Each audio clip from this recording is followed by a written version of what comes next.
Lawren S. Harris, A.Y. Jackson, J.E.H. MacDonald, Arthur Lismer, Frederick Varley, Franz Johnson, and Franklin Carmichael.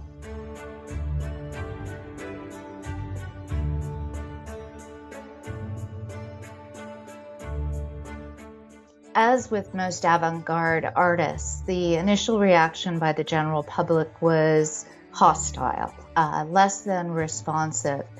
And even though big purchases had been made by organizations such as the Ontario Society of Artists and the National Gallery, the general public was not ready to accept them. The paintings were described in terms as the contents of a drunkard's stomach. They were called the hot mush school. And one woman very famously said that it's bad enough for us to have to live in this bloody country. Why do we want to have paintings of it?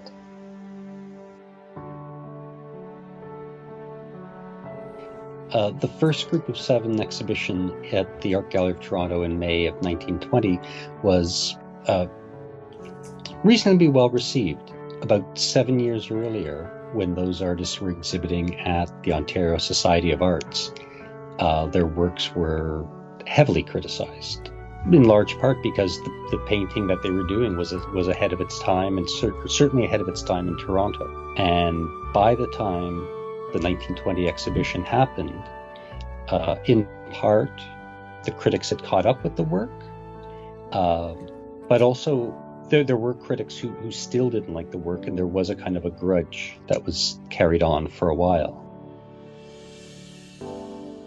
So from 1912 until his death in 1917, Tom Thomson went up to Algonquin Park every summer. With Thomson and those regular returns to Algonquin, and that familiarity that comes being in the place, that the example, sort of the parallel that comes to mind is with somebody like Claude Monet and his Garden at Giverny.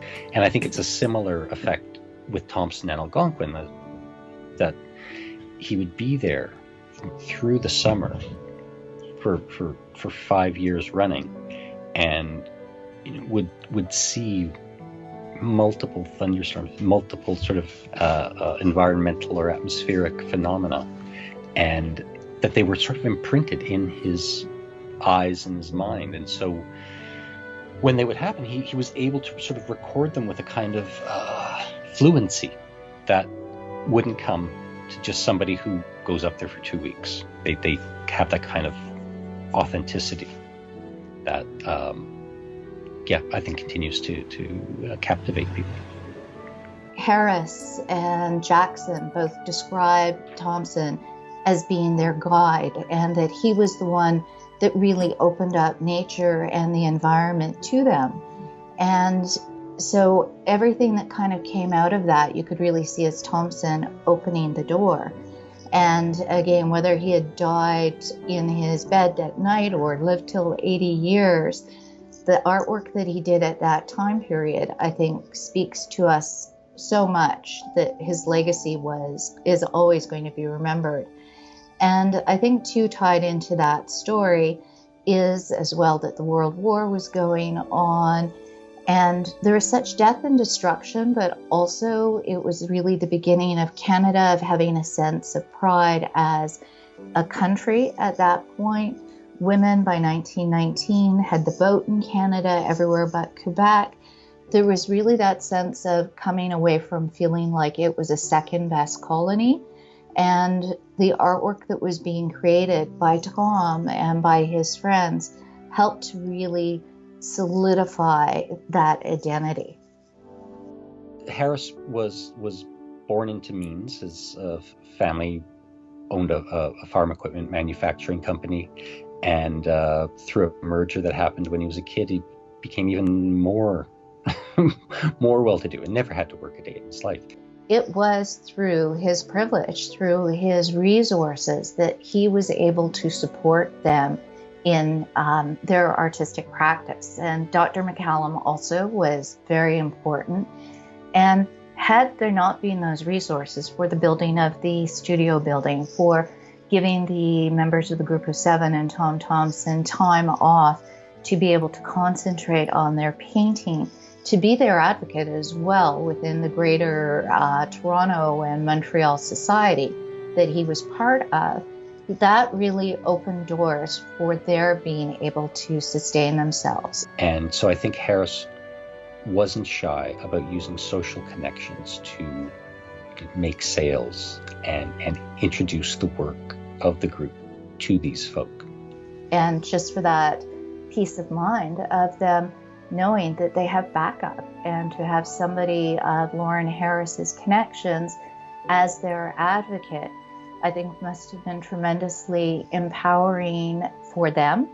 But I think he got just as much, if not more, out of the relationship. When MacDonald sold By the River early spring to the province of Ontario in 1911, and soon after left Grip, he opened up his own studio. But he kept on working as a graphic designer, and it sets MacDonald apart in a way, because if you think about Lismer and Varley, they had academic fine art trainings. Same with Harris.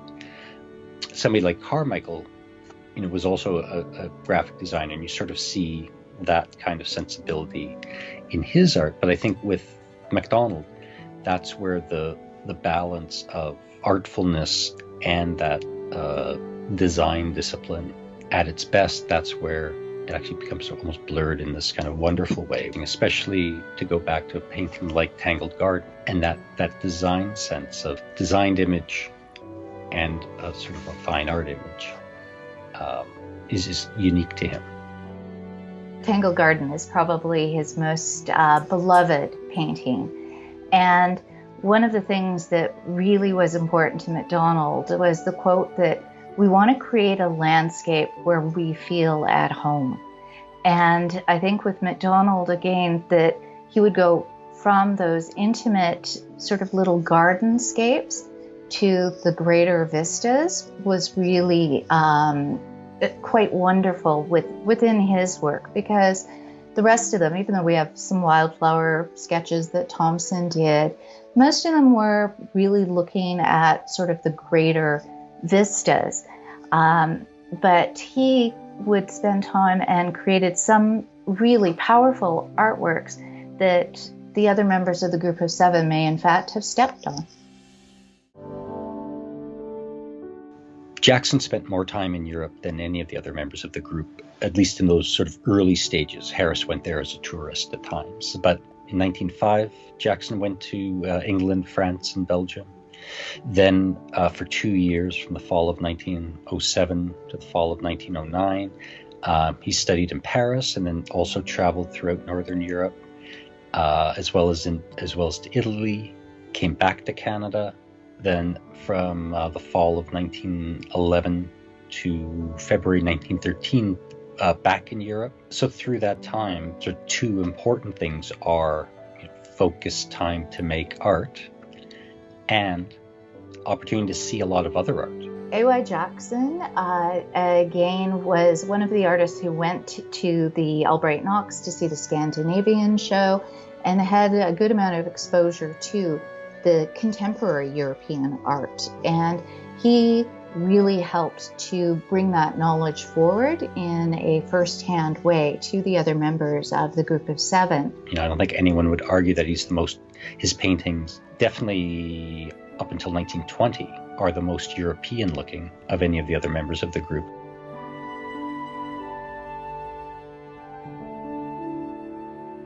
So Varley's ability or chance to participate in the War Records program gave him the opportunity to dedicate himself to painting. That he was given a studio, he was given materials, he got a paycheck, no other real concerns to worry about. Although the work was cut out for him, that he had to do official portraits and also paint battle scenes. He was free to focus on them pretty much as he wanted to, and that opportunity allowed him to grow as a painter, and allowed him to pursue some subjects that absolutely are unlike anything he could have painted in Canada, in the sense of the sort of aftermath of battles. His experience as being an official war artist during the First World War had a very, very profound effect on him.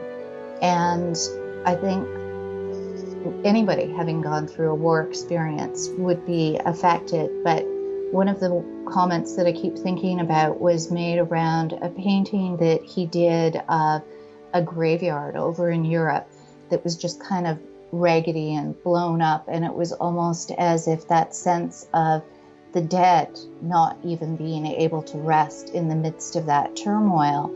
And I think that whole unsettlingness he carried back with him, and which was so important for him to be able to get out into the wilderness again and to do the painting trips up north. You see that in the force of the turbulence that does come in some of Varley's paintings.